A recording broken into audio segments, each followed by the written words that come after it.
दुनिया को हिला देने वाली जंग 40 दिन तक लगातार मिसाइलें, धमाके और तनाव, और अब अचानक एक बड़ा मोड़। अमेरिका और ईरान के बीच 2 हफ्ते का सीज फायर हो गया है। जी हां, 40 दिन की भीषण जंग के बाद फिलहाल हथियार शांत हो गए हैं।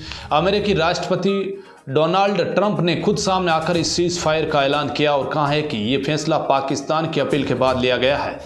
यानी कि इस पूरी जंग में एक नया ट्विस्ट, पाकिस्तान की एंट्री और प्रधानमंत्री शहबाज शरीफ की भूमिका अब चर्चा में है। लेकिन इस सीज फायर तक पहुंचना इतना आसान नहीं था। हालात युद्ध के सबसे खतरनाक मोड़ पर पहुंच चुके थे। ट्रंप ने ईरान को सीधी चेतावनी दी थी कि अगर हार्मोज स्ट्रेट से गुजरने वाले जहाज़ों को रोका गया तो अमेरिका बड़ा हमला करेगा। और याद रखिए, यह वही रास्ता, समुद्री रास्ता है जहां से दुनिया की बड़ी तेल सप्लाई गुजरती है।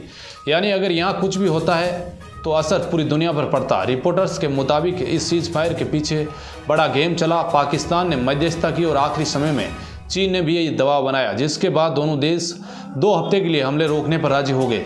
अब अगला बड़ा कदम 10 अप्रैल को होगा, जब पाकिस्तान की राजधानी इस्लामाबाद में अमेरिका और ईरान के बीच औपचारिक बातचीत शुरू होगी। यही बातचीत तय करेगी कि ये शांति स्थायी होगी या फिर जंग दोबारा भड़क सकती है। इस बीच ईरान ने अमेरिका के सामने 10 पॉइंट्स का प्लान भी रखा है, जिसमें साफ कहा गया है कि सभी सैन्य हमले पूरी तरह बंद हो, अमेरिका सभी आर्थिक प्रतिबंध हटाए, फ्रीज की गई संपत्तियां वापस की जाए, मिडिल ईस्ट से अमेरिका सेना हटे और जंग का स्थायी अंत किया जाए। इतना ही नहीं, ईरान ने हार्मुज स्ट्रेट पर अपना कंट्रोल बनाए रखने और जहाज़ों से भारी फीस वसूलने तक की बात रखी है।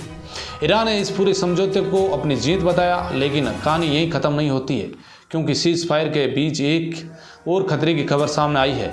अबू धाबी में हबसन गैस प्लांट में भीषण आग लग गई। बताया जा रहा है कि एयर डिफेंस सिस्टम ने एक मिसाइल को इंटरसेप्ट किया और उसके मलबे से ये आग लगी। इस घटना में 2 अमीराती और एक भारतीय नागरिक घायल हुए हैं और सुरक्षा के चलते प्लांट में काम रोक दिया गया है। यानी एक तरफ सीज फायर, दूसरी तरफ खतरा अभी भी बरकरार है। अब सबसे बड़ा सवाल, क्या ये 2 हफ्तों की शांति हमेशा की शांति बनेगी या फिर ये सिर्फ एक तूफान से पहले की खामोशी है?